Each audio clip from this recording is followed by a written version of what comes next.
आज गुजरात दौरे पर वडोदरा पहुंचे अरविंद केजरीवाल। एयरपोर्ट के बाहर मोदी के नारों से हुआ उनका सामना। सिर झुकाए चुपचाप गाड़ी की तरफ बढ़ गए केजरीवाल।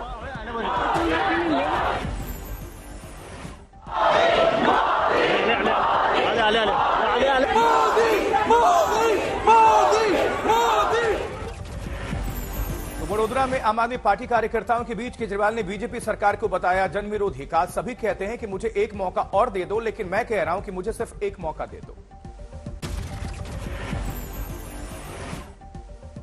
अरविंद केजरीवाल ने गुजरात में सरकारी कर्मचारी से आपका प्रचार करने की अपील की है और साथ ही कहा किसी दिन केंद्र में बनी मेरी सरकार तो चुन चुन कर भेजूंगा जेल।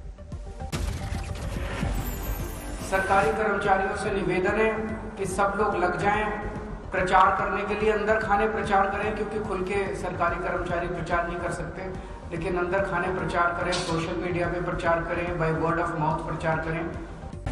इलाहाबाद विश्वविद्यालय में फीस में 4 गुना इजाफा। कुलपति कार्यालय के पास छात्रों के उग्र प्रदर्शन पर हुए पानी की बौछार। उधर नामीबिया से लाए गए चीतों के चारे पर अब छिड़ी जंग। कूनो नेशनल पार्क में चीतों के निवाले के लिए चीतल और हिरण छोड़ने पर विश्नोई समाज खफा। विरोध प्रदर्शन। बीजेपी ने सीएम अरविंद केजरीवाल पर फिर किया हमला। प्रवक्ता गौरव भाटिया ने उठाया दिल्ली में नई आबकारी नीति घोटाले का मुद्दा। गौरव भाटिया बोले जैसे जैसे जुड़ रही हैं कड़ियां, पास आ रही हैं हथकड़ियां। बीजेपी केजरीवाल और सौरभ भारद्वाज के साथ करणजीत सिंह लांबा की दिखाई तस्वीर। कहा घोटाले के आरोपी के साथ केजरीवाल की यह तस्वीर उनकी कट्टर बेईमानी साबित करने के लिए काफी। वहीं भारतीय जनता पार्टी के मुताबिक करणजीत सिंह लांबा रहे हैं आम आदमी पार्टी के उम्मीदवार। उन्हें शराब का ठेका देने पर उठाए सवाल। जैसे जैसे जुड़ रही है कड़ी, पास आ रही है इनके हथकड़ी। वहीं यूपी विधानसभा में मॉनसून सत्र का आज दूसरा दिन। सीएम योगी ने विकास योजनाओं का दिया ब्यौरा। साथ ही कहा नेता प्रतिपक्ष को सदन में सच बोलने की आदत डालनी चाहिए। वे इस बात की गवाही देते हैं कि उत्तर प्रदेश में विगत 5.5 वर्षों के अंदर स्वास्थ्य सेवाओं में बेहतरीन सुधार हुआ है। जो सर्वे हुए हैं। समाजवादी पार्टी ने उठाया विशेषाधिकार हनन का मुद्दा। अखिलेश यादव ने सीतापुर में इलाज के दौरान एक बच्चे को ऑक्सीजन नहीं मिलने का जिक्र किया। मानवाधिकार आयोग के नोटिस का दिया हवाला। वहीं अखिलेश यादव का आरोप यूपी के अस्पतालों में एम्बुलेंस की कमी है, नहीं हो रही है जांच, जबकि सरकार विश्व की सबसे बड़ी योजना चलाने का दावा कर रही है। क्या वहां पर इलाज हो रहा है? क्या पर्याप्त डॉक्टर? जिस मेडिकल कॉलेज का प्रधानमंत्री जी ने उद्घाटन किया हो, क्या वो मेडिकल कॉलेज चल रहा है? क्या वहां पर इलाज हो रहा है? क्या पर्याप्त डॉक्टर्स हैं? वहीं आजम खान को फिर से बड़ा झटका। रामपुर में आजम खान की जौहर यूनिवर्सिटी की खुदाई के दौरान मिली नगर निगम की मशीनें। छुपाने के लिए सरकारी मशीनों को मिट्टी में किया गया था दफन। आजम खान की जौहर विश्वविद्यालय में चोरी हुई किताबें भी बरामद हुई हैं। आलिया मदरसे से हुई थी किताबों की चोरी। सहारनपुर में आयोजित कबड्डी प्रतियोगिता के दौरान टॉयलेट में खिलाड़ियों का खाना रखना मुद्दा गरमाया। वहीं अखिलेश यादव ने मुद्दा उठाया। कहा यह असमर्थ सरकार है, सरकार कोई इंतजाम नहीं कर पा रही है, इसकी वजह से खिलाड़ियों और मरीजों को शौचालय में रखा जा रहा खाना परोसा जा रहा है। सहारनपुर में कबड्डी खिलाड़ियों को टॉयलेट में रखा खाना खिलाने पर जिला क्रीड़ा अधिकारी पर गिरिराज किया गया सस्पेंड। उधर जम्मू कश्मीर में गांधी जयंती के मौके पर स्कूल में गाई जा रही रामधुन सियासी घमासान। पीडीपी अध्यक्ष महबूबा मुफ्ती ने रामधुन को बनाया मुद्दा। महबूबा मुफ्ती का आरोप स्कूल्स में मुस्लिम बच्चों से गवाया जा रहा है हिंदू भजन। जो मुस्लिम बच्चे हैं, इन बच्चों को जो भजन है वो इनसे उनको गाने के लिए कहा जाता है उनको। वहीं बीजेपी ने महबूबा के आरोपों को गलत बताया। 153वीं गांधी जयंती के मौके पर आयोजित कार्यक्रमों का हवाला दिया। कहा सिर्फ खास मौके पर बापू के सबसे प्रिय भजन रघुपति राघव राजाराम गाया गया था।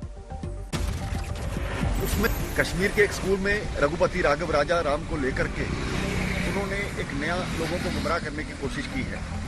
तो उसमें ये लफ्ज भी आते हैं, ईश्वर अल्लाह तेरे नाम सबको सन्मति दे भगवान। कश्मीर में 32 साल बाद लौटे पुराने दिन। खोले जा रहे हैं सिनेमा हॉल। श्रीनगर में आज खुला कश्मीर का पहला मल्टीप्लेक्स। उपराज्यपाल ने किया इसका उद्घाटन। जो मल्टीपर्पज सिनेमा हॉल का काम पूरा हुआ, मैं 2 दिन पहले वहां गया था और ये एक लक्ष्य रखा गया है कि हर जम्मू कश्मीर के हर जिले में मिशन यूथ के अंतर्गत ये 100 सीटर सिनेमा हॉल बनाए जाए। श्रीनगर में बने पहले मल्टीप्लेक्स में 520 सीटों की क्षमता वाले कुल 3 सिनेमा हॉल दिखाई जा रही है आमिर खान की फिल्म लाल सिंह चड्ढा। जम्मू कश्मीर के शोपियां और पुलवामा में भी रविवार को खोले गए थे 2 सिनेमा हॉल। उपराज्यपाल मनोज सिन्हा ने किया था इसका उद्घाटन। जम्मू कश्मीर में सिनेमा हॉल खोलने पर असदुद्दीन ओवैसी ने ट्वीट करके उठाया सवाल। लिखा, आप घाटी सिनेमा हॉल खोल रहे हैं लेकिन हर जुम्मे को श्रीनगर की जामिया मस्जिद क्यों बंद करते हैं? वहीं नोएडा के सेक्टर 21 में बड़ा हादसा हुआ है। नाले के करीब बाउंड्री वॉल गिरने से 4 मजदूरों की मौत हो गई है, 1 मजदूर जख्मी है। नाले की सफाई के वक्त हुआ यह हादसा। नाले के किनारे बनी जलवायु विहार सोसाइटी की बाउंड्री वॉल ढह गई। हादसे के वक्त करीब 15 मजदूर कर रहे थे इसका काम। वहीं निगम के लापरवाह रवैये पर उठ रहे सवाल। जेसीबी से हटाया गया मलबा। रुद्रप्रयाग में लगातार बारिश का कहर, भूस्खलन का संकट। केदारनाथ हाईवे कई जगह बंद। केदारनाथ हाईवे बंद होने से श्रद्धालुओं को परेशानी है। युद्ध गति से सड़क से मलबा हटाने का काम भी जारी है।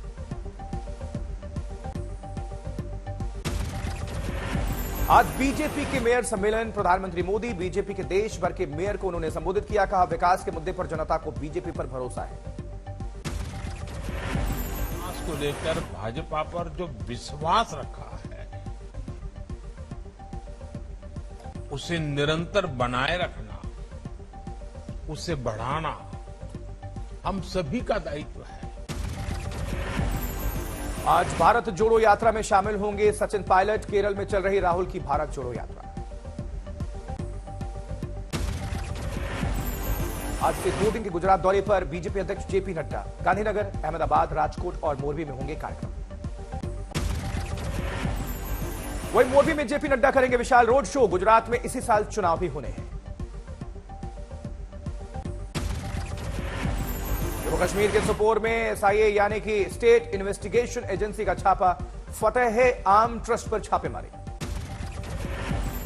पुरुलिया में कुर्मी जनजाति का रेल रोको प्रदर्शन। अनुसूचित जनजाति के कोटे में शामिल करने की मांग। बिहार के नवादा में आसमानी बिजली का टूटा कहर। 1 मासूम और 1 युवक की जान गई। कांग्रेस अध्यक्ष पद का चुनाव लड़ सकते हैं गहलोत। नवरात्रि में 26 से 28 सितंबर के बीच भर सकते हैं पर्चा। शशि थरूर भी लड़ सकते हैं कांग्रेस अध्यक्ष का चुनाव। सोनिया गांधी को जानकारी दी। सूत्रों के हवाले से खबर। सोनिया ने कहा, कोई भी लड़ सकता है चुनाव। गांधी परिवार का नहीं होगा कोई आधिकारिक उम्मीदवार। जयराम रमेश ने किया दावा, कांग्रेस अध्यक्ष पद का चुनाव पारदर्शी और लोकतांत्रिक। सोनिया और राहुल का रुख शुरू से ऐसा। 14 सितंबर को भी हो चुकी 8 घंटे की पूछताछ। बयान में विरोधाभास की वजह से दोबारा हुई पूछताछ। जैकलिन की ड्रेस डिजाइनर लिपाक्षी से आज होनी है पूछताछ। कल तबियत का हवाला देकर पेश नहीं हुई थी लिपाक्षी। जैकलिन को ताजा समझ नहीं, लेकिन तीसरी बार भी होगी पूछताछ। आज जैकलिन ने सौंपी सुकेश से मिले गिफ्ट की लिस्ट। लिपाक्षी और जैकलिन को आमने सामने बिठाकर पूछताछ का प्लान था। प्राइवेट जेट में सफर के बारे में जैकलिन ने नहीं दी जानकारी।